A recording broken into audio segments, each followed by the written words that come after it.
Good afternoon, everyone, and thank you for joining us. We're just going to give it a couple of minutes while we wait for some of the attendees to join. If you'll just bear with us for a couple of minutes, maybe 5 minutes, and then we'll start things off.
Thank you, and welcome to those who have just joined us. We're just going to give it a couple of more minutes to let those latecomers join in, and then we'll get started.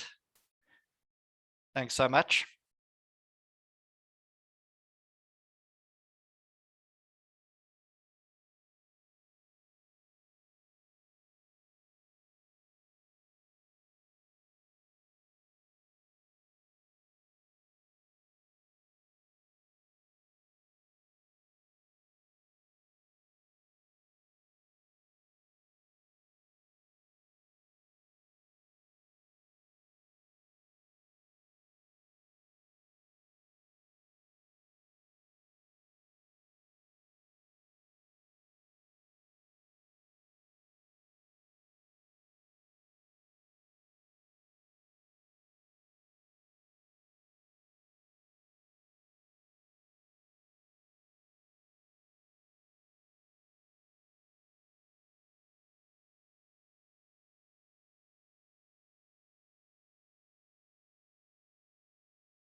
Thanks everyone for your patience. We're just going to give it 1 or 2 more minutes and then get started.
Perfect. Thank you, everybody, for your patience. I think let's get things started and all the latecomers can catch up.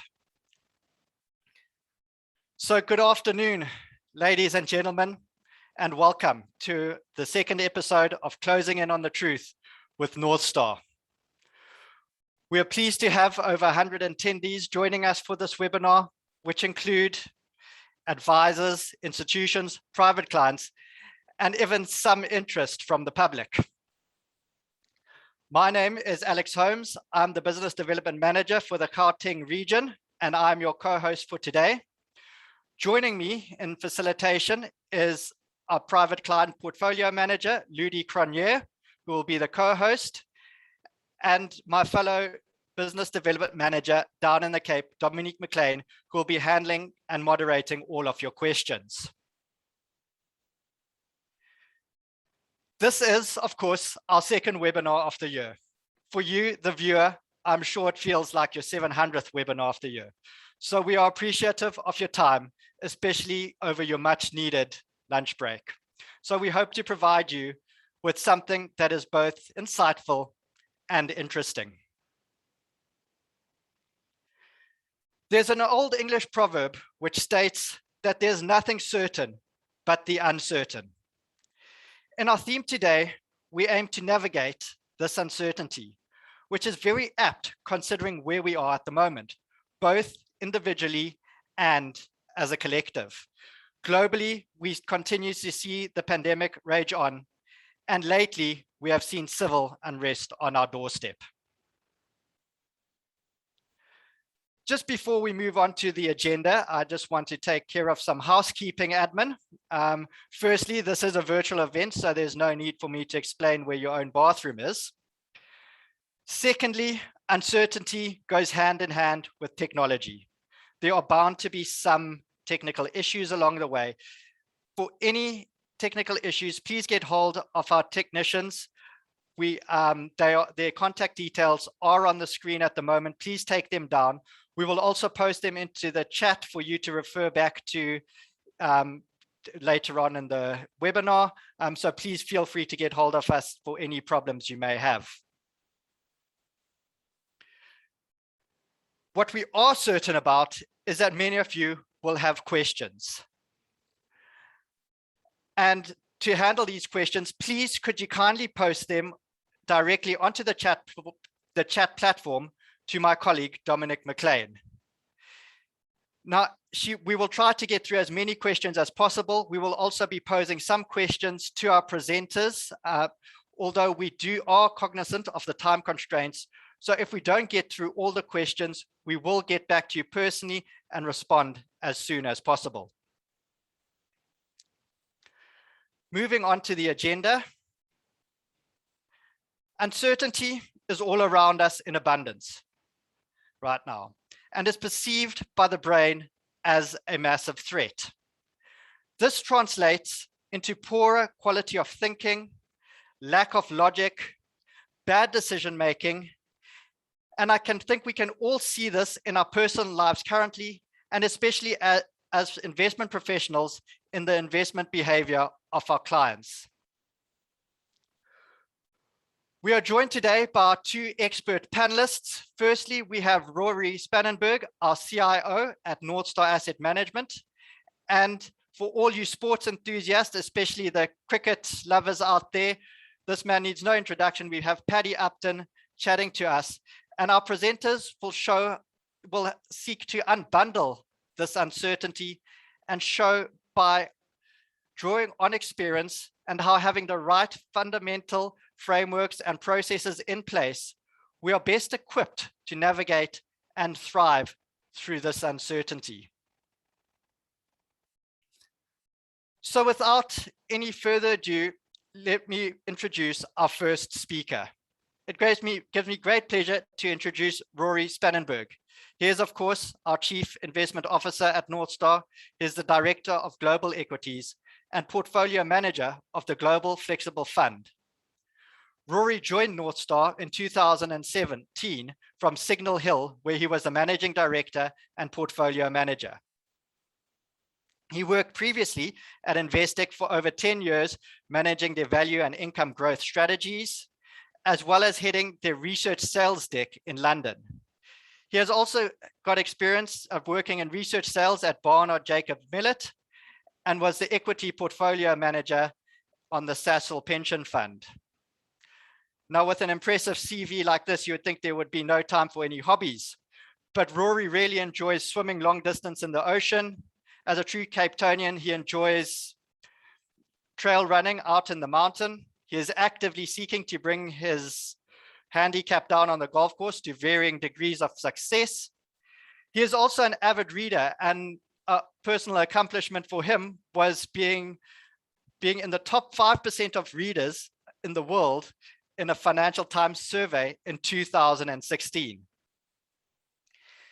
Added to that, Rory also fancies himself as quite the winemaker. He currently has a Stellenbosch 2020 Cabernet in the barrel, and we hope to be able to taste this with him in the not too distant future. I now hand over to Rory to take us away. Thanks, Rory. Sure, thanks, Alex. And good afternoon, everyone, and thank you very much for joining our webinar today. I think much like you, I'm amateur sports enthusiast, and I've been engrossed in the Olympics over the course of the last week and a half. I'm very keen to hear from Paddy, his experience working with elite sportsmen. But in preparing for the webinar today, drawing parallels between elite sport and investments, and I'm sure we'll hear from Paddy on this, and there'll be many synonyms and parallels to draw. Things like discipline, consistency, perseverance, I'm sure are things that are common in both fields. But it may be equally instructive to look at the inverse.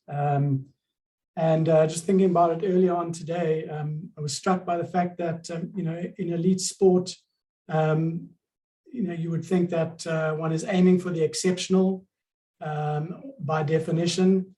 And probably the starkest contrast with investments is that, we see our job really as making fewer mistakes. And I think the contrast is probably true and feasible only because in the sports realm, more often than not, one is competing against the clock and time is against you. And in investments, of course, the opposite applies. Time is very much in your favor. And that's something to harness. So with that in mind, sort of moving ahead, I thought I'd start with this slide, which is something that bothers me deeply, but equally so is quite fascinating. How the average investor deals with uncertainty. This slide, I think, depicts the fact that clearly not doing a particularly good job. What this reveals, it's from a consultancy in the US called Delbar, who analyze every year US mutual fund returns. On this slide, you see the return of the average balance fund or asset allocation investor relative to their opportunity set. And the underperformance is quite stark. I've highlighted there in the middle a sort of typical balance fund benchmark.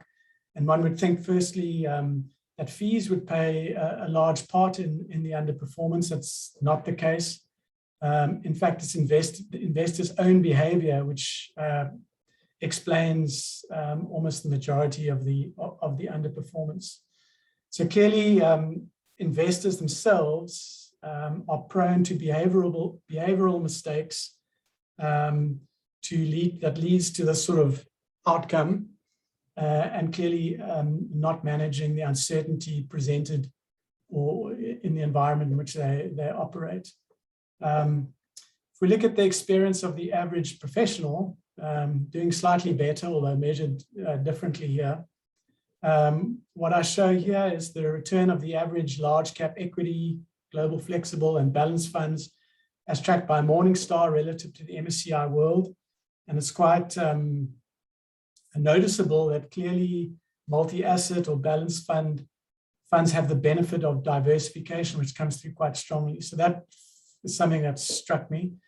Clearly, the ability to guard against major drawdowns in 2001 and again in 2008 in the midst of the financial crisis paid off quite meaningfully in the subsequent years. Although it's clear also that arguably balanced fund or multi-asset investors, particularly flexible fund managers, have been relatively conservatively positioned over the last 10 or so years. But even so, over a 30-year period, and after 12 years, give or take, bull market, the equity market is now only sort of exceeding the return from the average flexible fund. So clearly, diversification is one way to navigate uncertainty. And as a reminder, why we diversify. Firstly, I think to expose ourselves to a greater opportunity set, to reduce or lower correlation within our portfolios and to reduce volatility.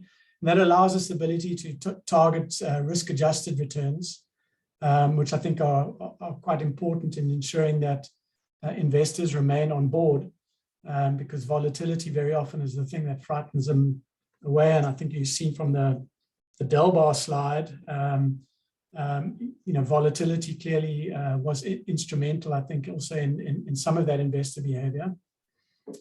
But lower drawdowns, clearly from the previous slide, also gives one the ability to compound returns, which over time, point I made at the outset, clearly makes all the difference.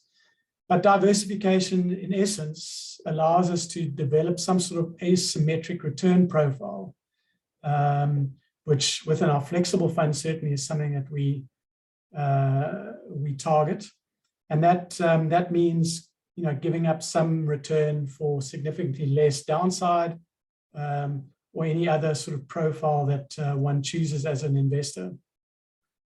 So just thinking about that a little bit more, I wrote an article recently, which we published in our quarterly, where I showed the results of this exercise, the compounding effect of systematic asymmetry, which on a spreadsheet is quite easy to model out.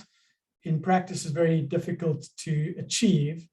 But essentially what we're illustrating here is the asymmetry, which I mentioned, and the dotted black line is a sort of notional portfolio wherein which we simply modeled 80% of the MSCI World's positive returns, but importantly, only 60% of the negative returns. So you get a profile of a portfolio that has 80% upside capture and only 60% of the downside.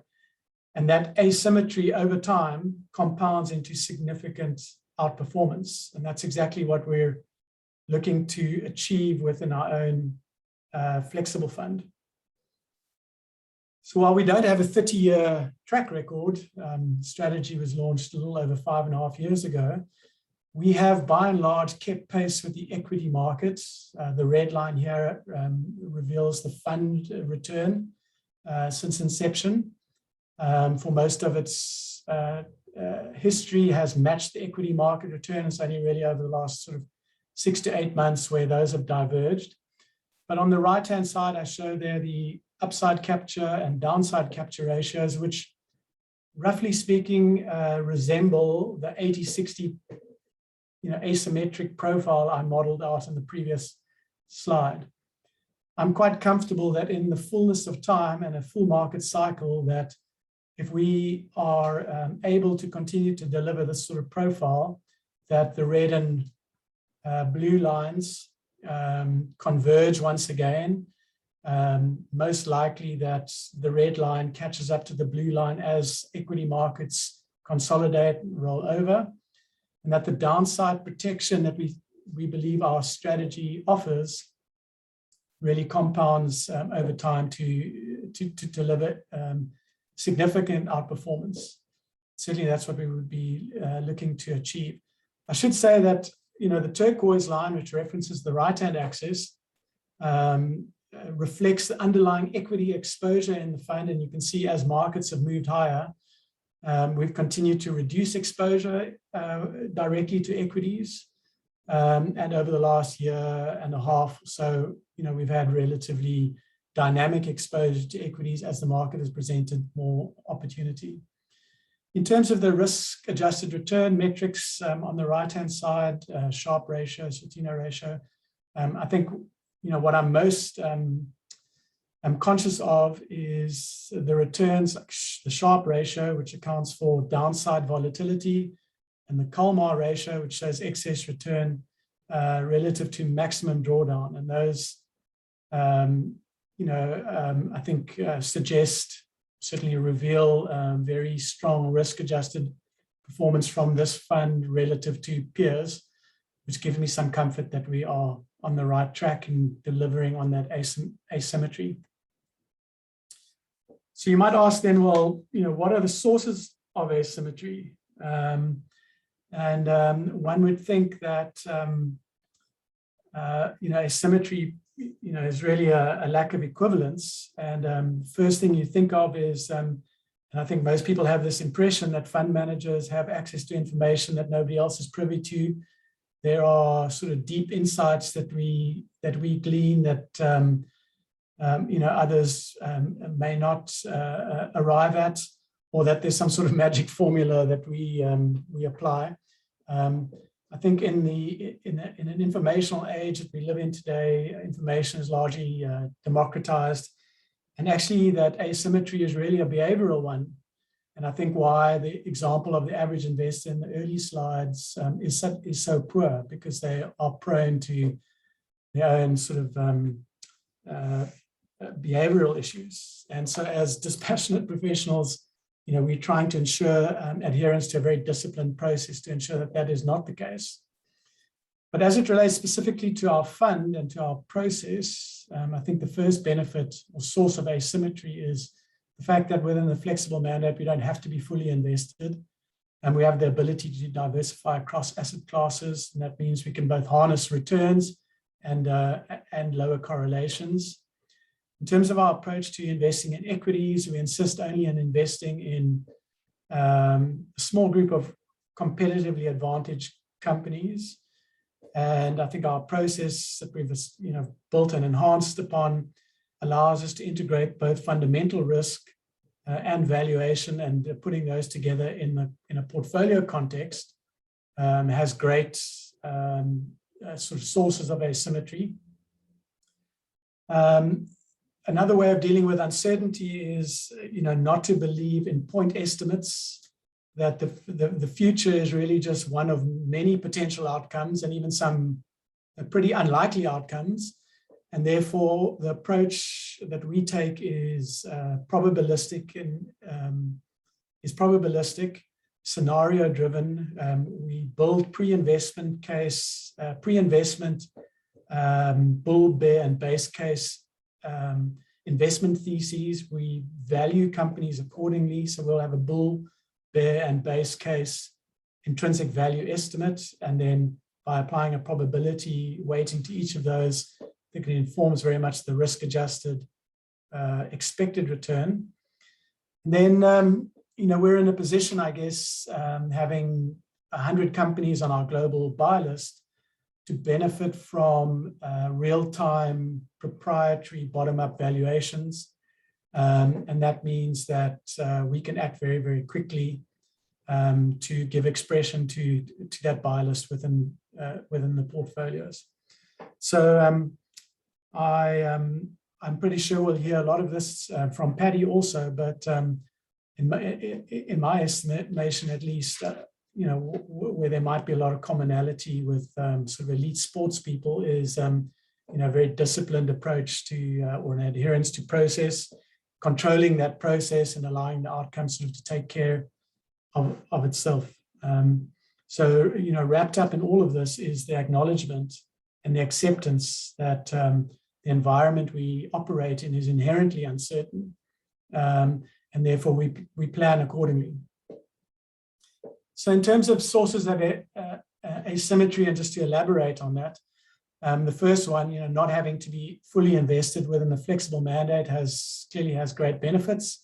You can see over the course of the strategy's track record that while we've been largely exposed to equities, there has been sort of some dynamism around accessing other asset classes.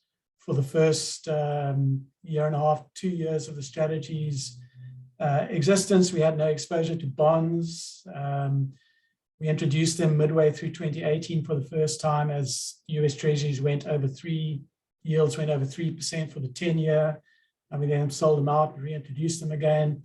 We introduced credit for the first time in the wake of the sell-off last year as spreads widened, subsequently reduced that exposure again quite meaningfully. All the while, we've also been quite happy to retain relatively high cash balances in the portfolios to account for periods where we have felt that intra-asset class correlations perhaps didn't offer the diversification benefits we were looking to harness, or dare I say even that valuations sort of made no sense to us. So cash has featured quite prominently in the portfolio or within the fund as a volatility buffer and a sort of a, from a principle of, first do no harm. Second point, relating to which I think is a strong source of asymmetry, is a philosophical one. I said that we insist only on investing in a small group of competitively advantaged companies, and I think an insistence on doing that within a very disciplined valuation framework clearly has benefits. We model that out here, and so what you see here, the orange bars, represents the returns from our quantitatively constructed portfolio. These are the stocks that rank most highly from our screening process, which teases out quality through looking at various return on capital and free cash flow measures, as well as sort of a high level indication of value, looking at implied in perpetuity free cash flow growth, EV/EBIT multiples, and free cash flow yields.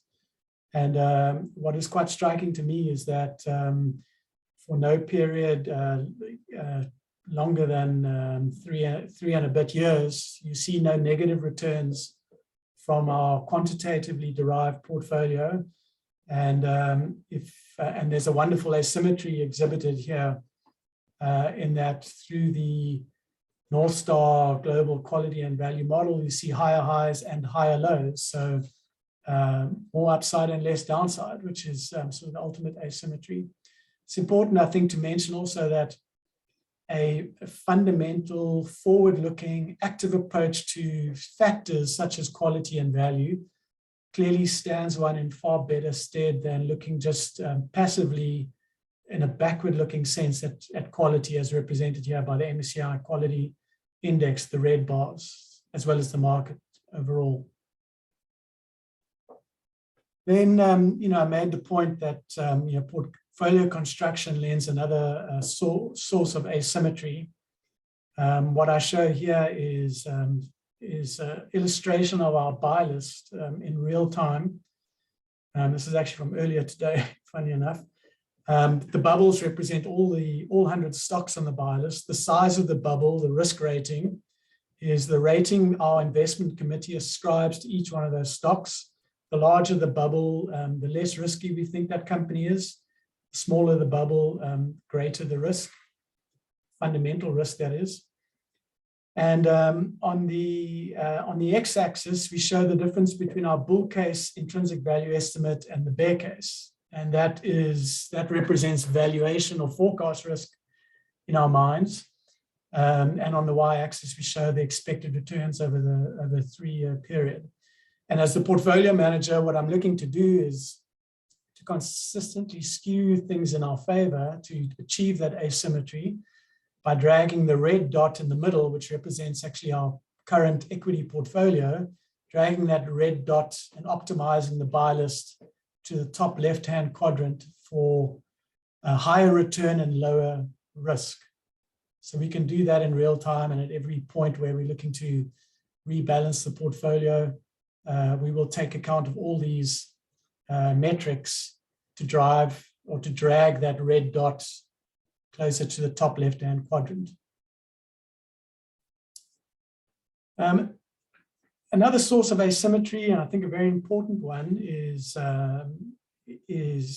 lies in portfolio construction and managing risk. So for many people, I think the notion of fund management is simply making a stock selection or investment decisions. And security selection, at least in the broader sense, is an important part of that. What I show here, both on the left and the right-hand side, the bars represent annualized alpha outperformance of the MSCI World of our own global equity portfolio, and as it relates to the underlying equity component of the flexible fund. You can see we've consistently outperformed the MSCI World, with the exception of 2014.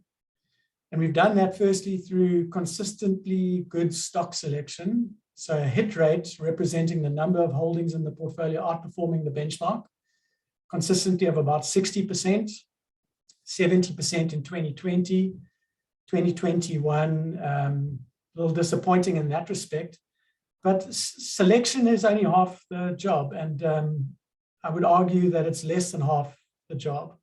What I show on the right-hand side, and I think where we've seen the most improvement, the benefit of sort of evolution of our own process, is in the construction. So referring back to the bubbles on the previous slide, how we package the portfolio, put it all together, and ensure that we're taking adequate exposures and sizing positions appropriately for the inherent risk that we face.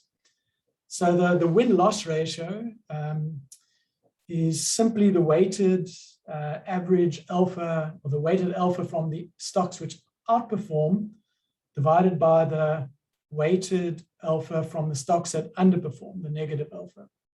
And if you're constructing your portfolio correctly, even in a year such as this one, year to date, that's to June, where you have less than 50% of your holdings outperforming the benchmark, if you're constructing your portfolio sensibly, you can still achieve a positive win-loss ratio and therefore positive alpha.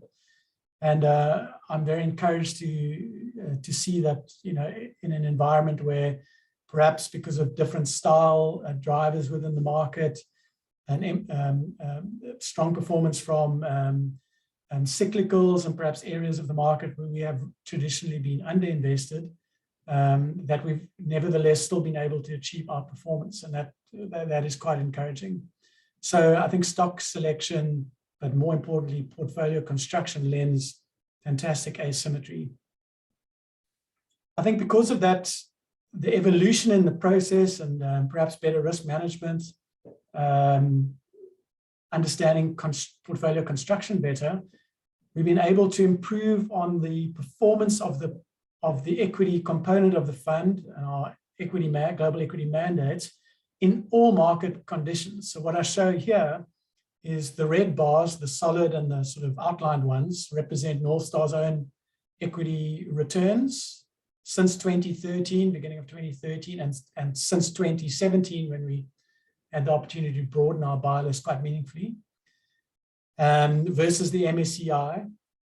And what you see there is that average 12-month rolling alpha has improved, so the white blocks relative to the gray blocks, in every market environment. So we've outperformed by a little over 4% gross of fees since 2013, but by 7 and a bit since 2017. But if you break that down and you define sort of strong markets as 12-month rolling returns of 10% or more, and moderate returns of between 0 and 10, and then falling markets, naturally negative returns, I'm very encouraged to see that in all those conditions we've done better, and I think it sort of goes back to the previous slide, and better construction and probably also a broader choice. So that again also gives me very sort of underscores the confidence we have that we will continue to be able to deliver significant outperformance at the underlying equity level, and probably most encouraging if you look at the middle there and the moderate market environments, which I would argue is probably the most reasonable one to expect over the next number of years, given where we find ourselves from a valuation point of view, that not only our stock selection, our ability to identify good opportunities, but also the optimization work and construction work we've done and are applying, that it puts us in a relatively strong position to continue to outperform. And so all of that sort of rolls up into the outcome. We've talked process to date, and the outcome is really one that where we can say over the last 5.5 or so years, the fund has outperformed all reasonable benchmarks. Probably the most important one ultimately from the investor's point of view is the absolute one. We think an US dollar inflation plus 5% hurdle for a mandate of this nature is appropriate. But equally, a composite benchmark comprised of equities and bonds, your typical balanced fund benchmark, as well as either the local ASISA flexible, multi-asset flexible peer group, many of whom have significantly higher equity exposure than we have typically carried in our fund, as well as the gray line, which is the global Morningstar flexible allocation fund peer group, all 200 odd managers or funds available for you to choose from. So over time, we've delivered a return in excess of 12.5%. We have delivered a return consistently sort of top quartile and over longer periods in the top 5 or 10% of global funds, so ranking relatively highly relative to peers. So in conclusion, I'd say what we offer and what our fund proposition really is to you as potential investors is a forward-looking, fundamentally focused and valuation-driven approach with a strong global stock selection track record, which speaks very loudly through the fund. An experienced team to draw from. I have 2 dedicated global equity investors, analysts working directly with me. I have the ability to draw from our fixed income team, Mark Seymour and his team. They have direct input on the fixed income component of the fund. That has allowed us also to take a very systematic approach to tactical asset allocation. We're drawing from proprietary bottom-up global equity and global bond buy lists. And all of that combines into a truly active approach to managing the portfolio. And ultimately, we think a return profile which is equity-like in nature, but with significantly less downside. So unless there are any questions, Dom, I'm very happy to hand over to our guest and to hear from Paddy how elite sports people may approach very similar problems. Thank you, Rory. It's always refreshing to get a closer look at the work you and your team are doing behind the scenes. May your consistency continue to generate strong returns for our investors. For those of you who are uncertain as to who I am the private client portfolio manager at Northstar. This brings us to our next and final speaker, Professor Paddy Upton. Paddy helped lead the Indian national cricket team to win the 2011 ICC Cricket World Cup for their first time in 28 years, and to become the world's #1 test team for their first time. He then helped lead the South African cricket team to become the first to simultaneously hold the world #1 ranking in all 3 formats of the game. He's been head coach of 5 different professional T20 cricket teams in 12 tournaments across 3 of the world's major leagues, and has been mental coach to over 100 professional athletes from 11 different sports. Paddy has degrees from 4 different universities, including 2 master's degrees, is a professor at Deakin University in Melbourne, Australia, and the author of a book which I'm sure many of you have already read, entitled The Barefoot Coach, Life-Changing Insights from Coaching the World's Best Cricketers. Paddy claims he does all of this to support his surfing and fishing habits. Over to Paddy, who will be talking on the topic of thriving through uncertainty. Awesome. Thanks very much for that introduction, Ludi, and thanks very much, Rory. Fascinating insights there. I definitely fit into the category of that amateur investor, and it was a bit disappointing.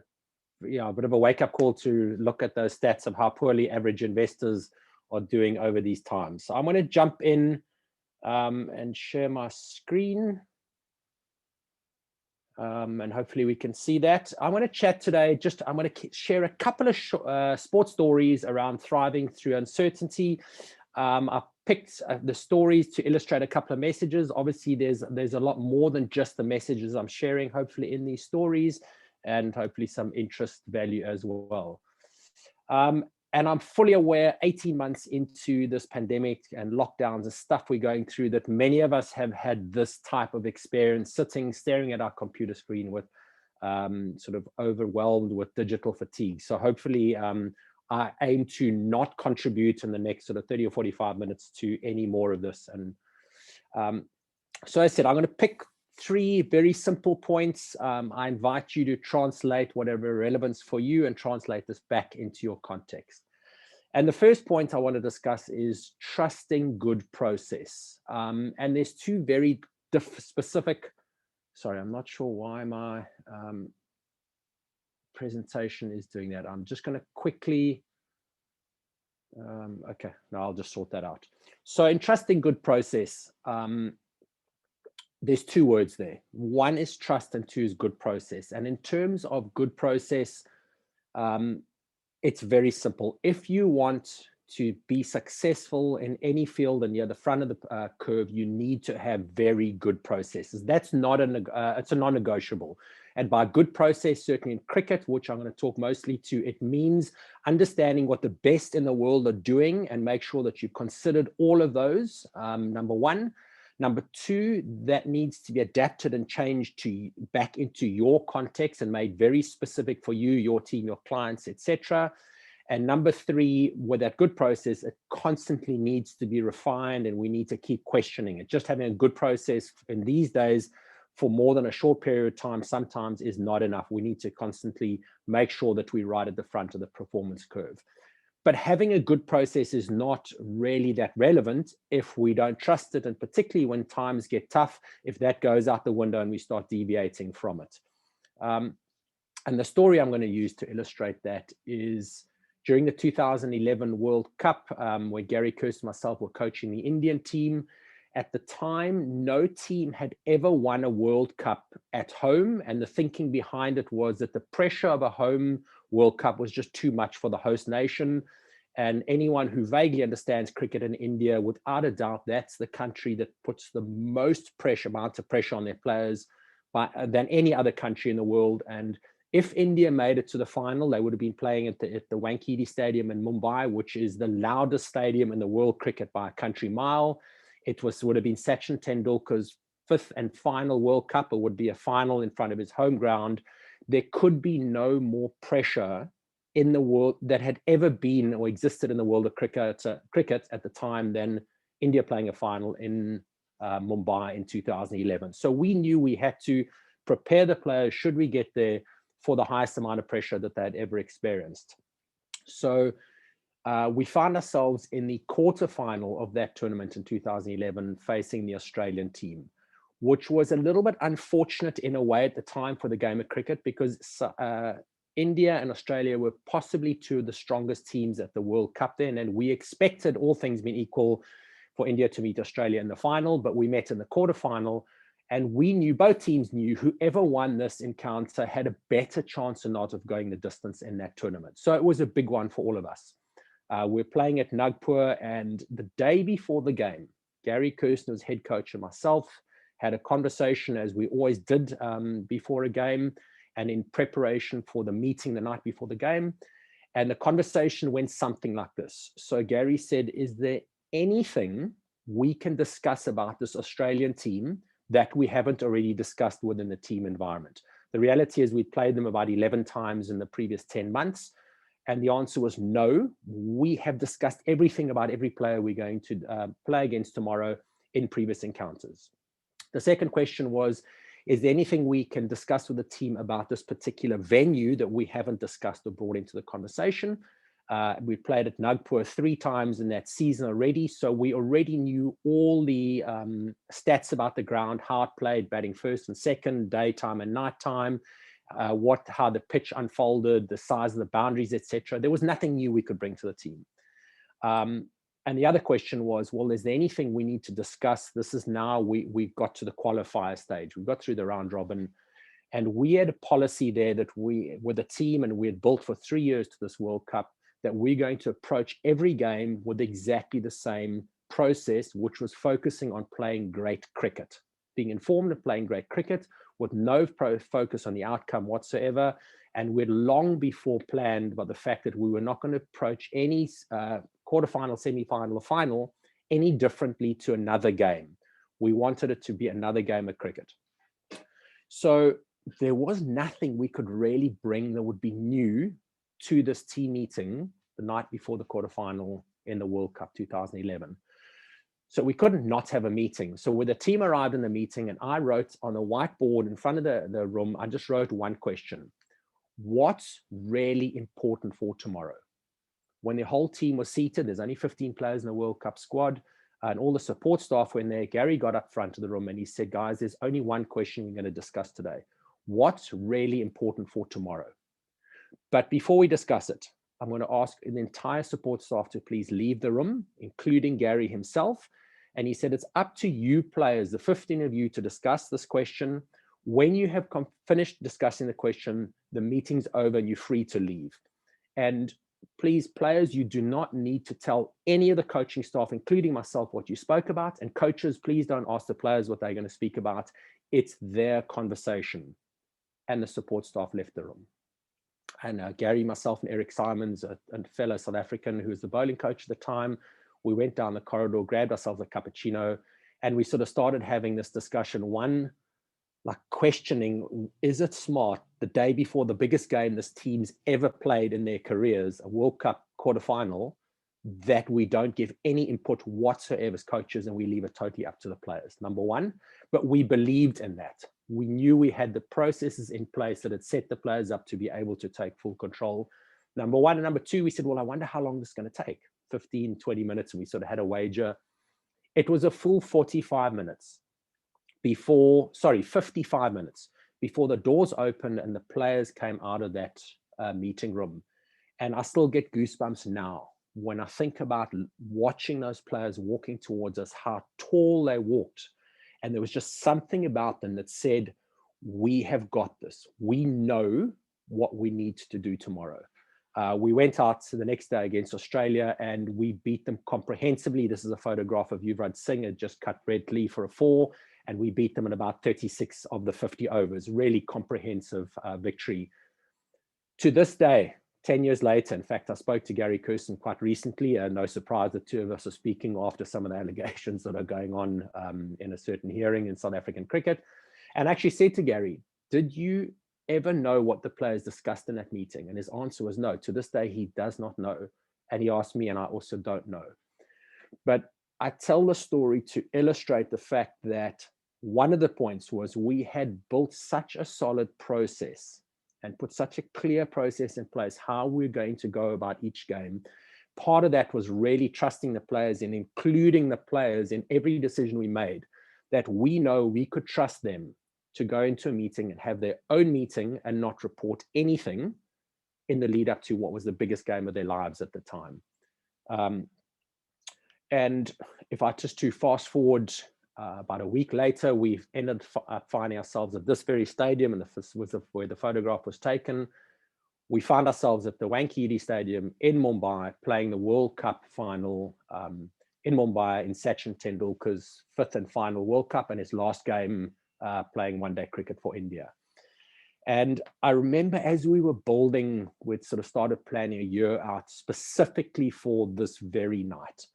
And one of the things that I'd been doing in my room, in my sort of spare time, and spending a lot of time ahead thinking, if we get here, me as the mental conditioning coach, it's going to be my opportunity to stand up, be it the night before the game or the morning of the game, and give that Al Pacino-like speech where This is the pinnacle of the player's career, and me as the mental guy and the motivator, I'm going to deliver that speech. And I had all sorts of ideas in my head, how I was going to just lift and inspire and give clarity and direction to these superstars playing the final. When we walked into that team meeting, I ended up not delivering anything like the speech that I'd been planning in my head over and over for literally for 13 months. We knew exactly what needed to happen. And I'll tell you literally verbatim what my speech was when they handed over to me. And I said to the players, guys, this is like a Bollywood movie. We have got the best actors. We know exactly what our roles are tomorrow. And all that's required is that we go out there and perform our roles. And if we do, we will prevail. And that was it. There was nothing new I needed to say. We had the players, we had the processes, we were ready. Nobody needed to do anything different. We also knew that particularly in finals, and this is not just a cricket final, this is actually any sporting final in the world, particularly in a team sport, very seldom do we see teams and really play unbelievable games, play out of their socks. You don't see exceptional team performances in finals. Really what happens in finals is it's the team that panics the least in those high pressure situations that wins. We know both teams are panicking and individuals in both teams are panicking. That's normal, but it's just the people in times of uncertainty and extreme pressure very often who panic the least, who prevail. And we're very fortunate in that 2011 to end up lifting that trophy at the end of the game against the final in Sri Lanka. And I sincerely hope it's sometime soon that Gary Kirsten, Eric Symes and myself, at the moment, we are the only 3 South Africans who know what it's like to win a Cricket World Cup. Hopefully very soon some more South Africans can experience that feeling. So it's having good processes, but it's having the trust in them under pressure to be able to stick with those processes, not blindly, but smartly. The second piece I want to talk to is scoring our 1s and 2s. What do I mean by this? So with the Rajasthan Royals team, this is an IPL team in the year 2013, so I'm going back a bit. They were bottom of the log for 4 years. The reason this IPL team had been bottom of the log was all teams are given about $13 million to buy players in the player auction. The owners of this team gave the team only 50% of that salary cap, about $6.5 million, to go into the auction to compete for players. And they kept the other 50% of the salary cap back to run the franchise. So when it came to auction time, the Royals just did not have the money to be able to compete for the big name players. They had to employ an auction strategy of identifying young, high potential players who came fairly cheap. So when they arrived at each of the those 4 IPLs in the previous 4 years, they were literally the underdogs. They did not have the players that the other big teams had. So they'd earned their right to be at the bottom of the log. There was a captain by the name of Rahul Dravid, an Indian cricketer who was the captain at the time. I worked with him for 3 years with the Indian team, and he understood my belief in how I believe coaching and leadership needs to fundamentally change in sport going forward. And it's a change that is already happening in many forward-thinking businesses, but just sport hasn't woken it up. At the time, hadn't woken up to it yet, and most sports haven't woken up either. So I'm going to tell you a little bit about the story of how I ended up being appointed as head coach, more because it illustrates an extreme version of my belief in leadership, not just in cricket coaching, but in almost all forms of leadership, including to a degree parenting. So Rahul, I had never coached a cricket team in my life. I had never planned to coach a cricket team. It wasn't part of my dream. I'm not qualified to coach a cricket team. And although I've been involved in cricket, honestly, I probably know enough about the technical, tactical, and strategic side of cricket to be able to coach a school's first team. Certainly, I don't have the cricket knowledge and expertise to coach at the professional level. And Rahul said to me, would you be interested in coaching a team rather than coaching coaches around how to shift the way they're doing things? Why don't you come to this team? We've got nothing to lose. We've tried everything. Come and do it here. So Rahul got me onto the final list. There was myself and then 3 other proper cricket coaches, and we got the opportunity to be interviewed by a 7-man interview panel, and of which one of them happened to be Clive Woodward, who was the 2003 English World Cup rugby winning coach. And he had also, I knew Clive had also, he took the British Lions team, I think in 2000, and I forget the date, someone will know. But when he took the British Lions team as head coach to New Zealand, he took 45 players and he took 28 support staff to support those 45 players in a 3-week tour. So I knew that Clive is a very big believer in having expert consultants in the various different roles. In the interview, Clive said to me, Paddy, so I believe you're not actually a cricket coach, which incidentally is not a great question to get in an interview for a cricket coaching job. But my answer was yes, I've never coached a cricket team before. And he said to me, so I'm interested, you're obviously going to get an expertise that you don't have. So you're going to get a batting coach and a bowling coach and maybe a fielding coach. And if you get coaches that are more experienced than you, which the reality, all cricket coaches would have been more experienced than me at the time. And he said, but now for 2 months, you're going to be leading people who are much more experienced than you in the cricket coaching world. And do you see a problem leading people and having people to report to you who, you know, are more experienced than you? And if so, how will you navigate that problem? My answer to him illustrates my belief in coaching. I said to him, if you offer me the job, there will be no problem. There will be no dynamic, because my prerequisite before accepting the job is I want no batting coach, no bowling coach, no fielding coach, and no fitness trainer. I want no experts in the support staff. And there was this dead silence, an interview panel of 7. And sort of people looked around at each other, and eventually one of the Indian owners looked forward with this blank look and he said to me, what do you mean? And my answer to him was, you're going to give me 25 players who come from 5 different countries, all professional cricketers. In this year alone, they played under more than 25 different coaches, each with their idea of how to play T20 cricket. They would have played under more than 25 different captains, and between them will have over 1,000 games of T20 experience. That's the expertise I'm going to use to build the entire campaign. I think one of the reasons I got the job, I can just imagine the chief accountant sitting in that meeting, making some notes, going like, no batting coach, no bowling coach, no fielding coach, no fit. Saves on 4 salaries. Give that oak from Cape Town the job. And he's not even a proper coach, so we don't even have to pay him properly, which is a true story. So I really fitted this restrictive salary cap team very beautifully. And I ended up getting the job. And in that first season, we didn't get any new players. We had no expert coaches. I said, not even a fitness trainer.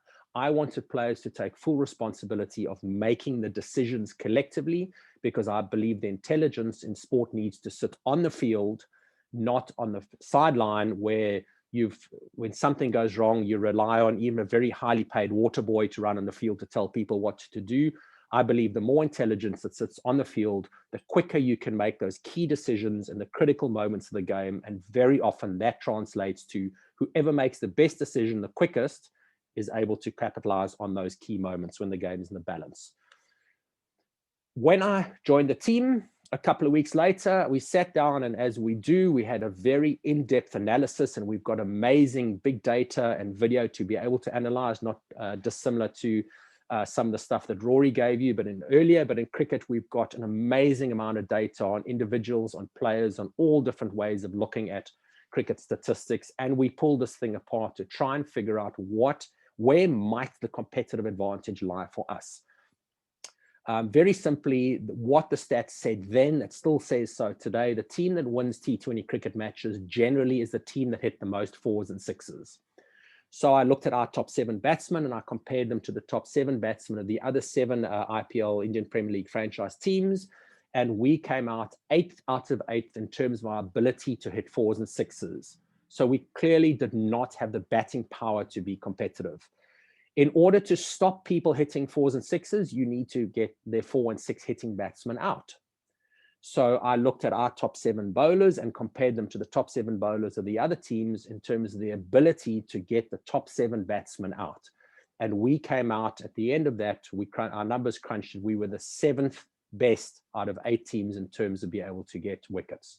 So when I looked at that traditional T20 stats, this team had earned their place at the bottom of the log. However, I couldn't then turn around to the owners and say, I'm sorry, you haven't given me enough to work with here. So we looked and we turned this thing around and around with particularly myself, Rahul Dravid, and some of our brains trust. And we eventually found what we thought might be the answer, and it was sitting right under our noses. Remember what I said earlier? We relied on finding young, high potential players, and the answer lay in the word young, or at least we thought it did. It meant we were fitter, faster, more injury-free than some of the other players who had senior international players, Jacques Cullis's, Shane Watson's, Ricky Ponting's, who were great players, but they were at the end of their career and they weren't as agile as they used to be when they were youngsters. We had the agility in our team. So what we decided to do was make 1s and 2s really, really important. And we went into detail around this. When we're fielding, how do we cut down as many 1s and 2s as humanly possible? And we came up with strategies that are not conventional strategies in T20 cricket. Briefly, for the cricket enthusiasts, you will know in T20 cricket, after the 6-over power play, where you have to have 7 fielders in the ring and only 2 in the boundary, after that 6 overs, you can put 5 fielders in the boundary to defend the important 4s and 6s, and you just keep 4 fielders in the inner ring. What we did that year is we kept 5 and sometimes 6 fielders in the inner ring. We sacrificed 1 or 2 boundary fielders, and the message we sent the opposition was, you can have the boundaries because we know you're probably going to get more than us anyway, but you've got to get the ball through or over extra fielders in the inner ring, and we're going to stop you hitting those 1s and 2s. Similarly, when we batted, we understood in great detail which fielders in their team have got, what kind of arms have they got, particularly the fielders on the boundary. Have they got a great arm? And if they didn't have a good arm or they'd recently had an injury, we knew even if the ball was in their hand, we would take the risk of running a second run just for the throw. And in our meetings, we would keep score of this, and we would keep rewarding players' efforts in either defending the 1 or 2 or scoring them. At the end of that season, it's 14 round robin games. If you go through the finals, there's 18 games. This exact same team of underdogs, we got through to the IPL finals.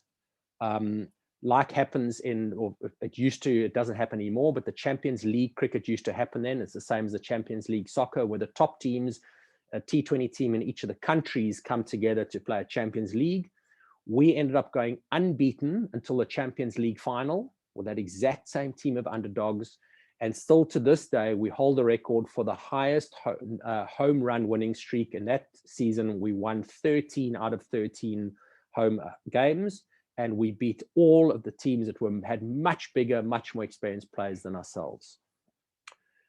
When we did our stats at the end of that 2013 season between the IPL and the Champions League, there were 22 matches, and we looked at 4s and 6s. And just out of interest, the average run scored per innings of those 22 games was 163. Opposition scored on average 18 runs more than us per game in 4s and 6s, which is significant when you think that 163 runs per innings is scored on average. When it came to 1 and 2s, the scores that don't count, they do not feature in the highlights package. They do not get the big applause. We scored on average 21 runs per game more than the opposition. And it was in this area that we managed to get the competitive advantage and get through to 2 finals. And I set up that home run winning streak that is unbeaten until today. So the question I ask is, where are your 1s and 2s? Those small daily habits at home, at the office, that can change your game.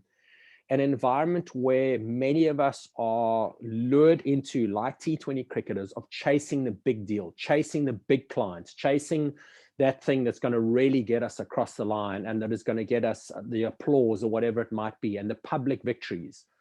But where are those little 1s and 2s that happen in the background that, particularly in tough times, can contribute to us getting ahead? And I'm just going to share, and maybe you want to take a screenshot of this. Just give me 1 or 2 clicks and then we will have the whole screen here. But just a very simple exercise, if anyone is interested in this, just give you a little takeaway here. List any area of your life that is relevant or plays a part. Yeah, I've just got things like career, family, finance, your social life, your health, hobbies, maybe it's your home improvement, studies, whatever it might be. And we can look at each of those areas of our life in a simple investment versus return equation, where the return we get in that area is the quality of experience in that particular area of our life. And if you want to have an increased or improved quality of experience, what is required is to make slight adjustments in our investments in terms of time or habits in that area. And again, I invite you to take a screenshot or whatever of this. And if there's relevance for you, go and figure out 8 or 10 areas of your life and do this very simple balance sheet equation. Maybe score on the right-hand side at the moment in a score of 1 to 10. How happy are you with your quality experience in that area right now? 10 out of 10 is I'm super happy. And then go and do the same assessment of how happy, how smart would you assess your habit, your investment and habits in time in that area. And see then in that simple balance sheet where there is opportunity to make some adjustments in time and habits to give you a different or better quality of experience. And again, this is about the small little daily habits. And the one I'd like to really draw attention to here, which is probably as if not more relevant than any of the others at this time, is that one around health, specifically your mental health. What are you doing to invest in your mental health to keep it in the best possible space? Mental health. Number 2, your physical health. This has been a time where a lot of us have allowed our physical health to slip. What can you do? What investment can you make? And the other piece that's least spoken about and probably more difficult to measure is our emotional health in terms of the important relationships in our lives. Where is your mental, emotional, physical health? Give it a score, and what can you do to improve that? Because only if you're in a good space can you be in a place to serve your family, to serve your friends, to serve your clients. The reality, if you're in a shit space, if your petrol tanks are really depleted, you're not that much use to other people around you. So let's fill our tanks up, and this is one way and one idea to do it. The final piece, and again, it's about playing the long game. And I'm going to illustrate this here with 2 fairly extreme examples from sport. Again, I invite you to translate these examples to their relevance for you. I don't assume that any of us are fall into the category or the danger of slipping into these, but just take the lessons from these. So this first picture, I'm sure many of us will recognize. It's certainly the cricket followers. This is a photograph of an Australian cricketer's hands taken by a television camera here at Newlands. I think it's 3 years ago now. And this, very briefly, the background to this, and maybe some stuff that we're not aware of. So this was a test series, Australia against South Africa. In this particular game at Newlands, the Australians were bowling, South Africans were batting, and the advantage was shifting in the direction of the South African batsman. And the Australians knew we need to do something to get some of this advantage back. One of the most common things that is done in cricket is what you want to do is you want to get the ball to reverse swing. That places the advantage significantly on the side of the bowling team compared to the batting team. Again, very briefly, in cricket, you have conventional swing. That's where one side of the ball is shiny in relation to the other side. And in its flight path, let's say the shiny side is on this side, the ball will, some stage in the flight path will deviate away from the shiny side and will swing as it approaches the batsman. The big thing about conventional swing is that it begins swinging or deviating somewhere midway in the flight path between the bowler and the batsman. What that means is the batsman has time to pick up the deviation because it starts, as I said, somewhere mid-flight. In contrast, reverse swing is where one side of the ball is significantly more damaged than the other side. And as the ball is traveling on the damaged side, exactly the same as happens with a golf ball, you start getting some turbulent air that's created by the damaged side. As that turbulent air forms a little pocket around the ball, the oncoming air hits that turbulent air and not the ball, And as a result of that, the air travels much quicker over the turbulent pocket on the outside of the ball, just like a golf ball. And the ball swings very, very late in the flight path because it takes a lot longer for this aerodynamics to form on the side. So number one, it swings much later in the flight path than conventional swing, and it swings really violently. So the batsmen, number one, don't have as much time to see it, and they don't have as much time to adjust because it swings a lot more violently than conventional swing. So that's just briefly why reverse swing is so much more of an advantage than conventional swing. The Australian team, the previous test match in cricket, the reality is we all know who in the opposition team are the ball scratchers. And a lot of teams do have a ball scratcher. And we also know when the ball scratching happens. It's actually quite simple.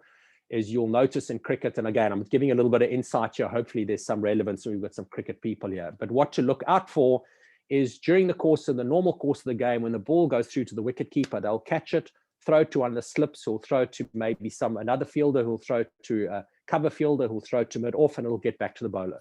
So it'll pass through 2-3 sets of hands. When it's time for the ball to start reverse swinging, what you'll see is the ball goes to the wicket keeper, and from the wicket keeper, it'll go directly to one player who's close, generally who's pretty close to the bowler. The ball will stay for a long period of time with that one player, and then it'll go straight back to the bowler. So the ball travels differently. One is through 3-4 sets of hands, the other is just through one set of hands, and you know that person is working the ball. Whether they're working legally, illegally, we're not sure. But again, in cricket, we know who the guys are who are good at illegally altering the shape of the ball, and you're not allowed to change the shape of the ball artificially, i.e. with your thumbnails or with your teeth or with a piece of sandpaper. We knew David Warner in the Australian team is the ball scratcher. David Warner knew we knew. So at the break, when they went in for a tea interval, David Warner, who's a senior player in the Australian team, and this is the important piece now, the equation that didn't necessarily come out, is the Australian team had developed a win at all costs attitude and energy and language within the team. And in fact, the coach at the time, Darren Lehman, and the players would actually say, guys, we have to win at all costs.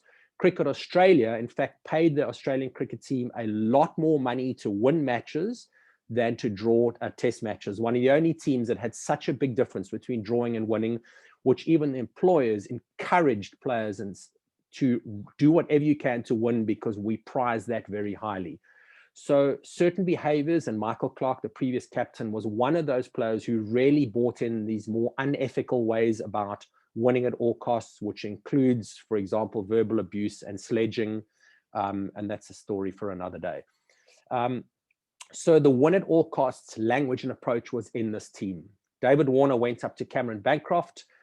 He was a young player. He had only been in the Australian team for 9 months. He was prepared to do whatever it took to be able to help his team, to contribute, to be accepted and be part of this national team. And David Warner is a very stereotypical, well-known bully, and he coerced Cameron Bancroft to take a piece of sandpaper onto the field and sandpaper the ball. Warner would normally be the guy who did it. He was worried about getting caught, so he gave it to somebody else to do. At the time, Steve Smith was the captain, and Steve overheard or witnessed that conversation, but chose to not step in and do anything about it because it lined up with the Australian win at all costs approach.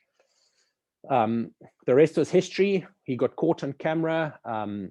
There was a big scandal as a result. Cameron Bancroft, the youngster, was banned for 9 months. That was, I think, 3.5 years ago now. He hasn't made his way back into the national team. He won't do it. His international career was over as a result of this one incident. David Warner was banned for ever holding a position of leadership in Australian cricket until he dies, even if it's a coaching position or selector's position. And he was banned for a year from playing cricket. Steve Smith, the captain, who witnessed the conversation and did nothing, was banned from captaincy for 2 years. Again, he hasn't got his captaincy back, and it's unlikely that he will. And he was banned for playing for a year for Australia. In that 1 year that Steve Smith did not play cricket for Australia, he lost the equivalent of 5 million Australian dollars in income, which translates to about 50 million South African rand. That was the consequence. And I want to briefly just show you, just to drive this point home, a 1-minute video of Steve Smith's interview post that. To all of my teammates, to fans of cricket all over the world, and to all Australians who are disappointed and angry, I'm sorry. I made a serious error of judgment, and I now understand the consequences. I'll do everything I can to make up for my mistake and the damage it's caused. I know I'll regret this for the rest of my life. I'm absolutely gutted. I hope in time I can earn back respect and forgiveness anytime you think about making a questionable decision. Think about who you're affecting your parents, and to see the way my old man's been. And Thanks, everybody. and my mum, it hurts. Okay, so the reason I illustrate this, and it is an extreme example, but it's an example of when we act to bring about a short-term result, whether it's what Steve's sandpapering the ball, Steve Smith, if they succeeded in sandpapering the ball, they would have gotten advantage for maybe a half an hour period. It wouldn't have guaranteed a win in that test match or the next test match. In order to keep winning, they would needed to have kept doing this thing. And it's the same that happens with almost anything slightly unethical, illegal. It delivers a short-term win, and we need to continue doing it in order to keep getting those wins. However, the consequence or the impact of getting caught is significantly more long-term than the benefit of not getting caught. And just interesting here, and I've used this in a few conversations before, particularly to younger folk, which is not necessarily us here. It also is a wonderful example of the 3 stereotypes that often happen, and that we will all find ourselves somewhere in one of these roles or close to one of these roles. We will be in and around of the opportunity to be that bully, that senior person who's in a position to potentially coerce somebody else to do something that we don't necessarily want to do. Or for younger people might find themselves in that victim role where we asked to do something and we don't really have a voice, or we don't think we have a voice to stand up and say no, or we will find ourselves somewhere around the position of we are witness and we have seen something like this happen. And it's up to us as individuals to choose, what are we going to do? What position are we going to take when we find ourselves in and around any one of these 3 positions? And again, I'm not going to tell any of us what to do, but what happens, it's our value system, our personal ethics and value systems and our character that will determine what we do. And as we saw here, there's significant consequence or impact to whatever decision we choose to make in that one moment. Again, an extreme example, and I'm going to, on the other side of the coin, offer another fairly extreme example, and I'm sure only the really avid golfers would know who this photograph is. This is a photograph of Bobby Jones from literally in the 1920s. Some of us may have heard or know something of the story. Bobby Jones was playing in the US Open of golf. He was playing on finals day, which at the time was the biggest golf tournament in the world. Bobby went to address a ball, and when he grounded his club, he touched a blade of grass that caused the ball to move ever so slightly. He stepped back and he said to the course official next to him, I caused that ball to move when I addressed it. In golf, when you do that, it counts as a stroke. The course official said, I didn't see anything, I was watching. Interestingly, in those days, the course official consulted the spectators who were nearby. Nobody saw the ball move. Such was the minuscule amount that it did move.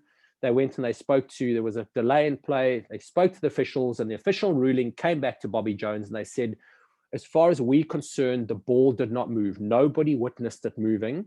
It's over to you. And Bobby Jones said, I know, I saw the ball move. I'm calling a shot on myself. This was finals day of the US Open of Golf. By the end of finals day, Bobby Jones lost by 1 stroke. And that was the stroke he called on himself. 100 years later, the highest award that the United States Professional Golfers Association can award to this day is the Bobby Jones Award for Sportsmanship. This story illustrates the converse to the other. By doing the right thing might not give us the advantage, it might count against us. It significantly counted against Bobby Jones for doing the right thing. However, the long-term impact of doing the right thing, well, the impact of doing the right thing lasts significantly into the long term. So we will all be in and around opportunities, and maybe it's not the wrong thing. Maybe it's just a panic decision, a sudden decision. Just know that whatever our decision might be in that short-term period, the impact of it is almost always lasts significantly more into the long term. So that was just 3 sort of stories to illustrate 3 points. So hopefully there was some interest value and some other stuff you could take from that. But during uncertain times, have a good process, constantly refine your good process, and then hold your nerve around it and trust it. The second thing, on a daily basis, score your 1s and 2s. They're available every single day. Signing the big clients, particularly in this market, is not necessarily available to you every day. However, the small wins are, and they add up. If you take one of the biggest achievements any cricketer can accomplish in the game of cricket is to score Test match 100. If you go and look at the stats, almost every single Test match 100 comprises more runs in 1s and 2s than it does in 4s and 6s. They don't make the highlights package, but you can't score 100 without accumulating significant amount of 1s and 2s. And the beautiful thing about them, in cricket, they're available literally every ball, every over. In life, they're available every day. And the third piece is keep perspective. Let's make sure that we play the long game. The times that we're going through now, we've been through, this too shall pass. But the decisions we make in this time, they're going to last a lot longer. The impact of them are going to last a lot longer than these times will last. So on that, thank you very much for the opportunity to come and share. Thanks very, very, very much, particularly for you giving up your time to stare at your computer screen for yet another hour and a half. We're doing it for 18 months. And if there is time, Ludi or Alex, I'm very happy to take a couple of questions.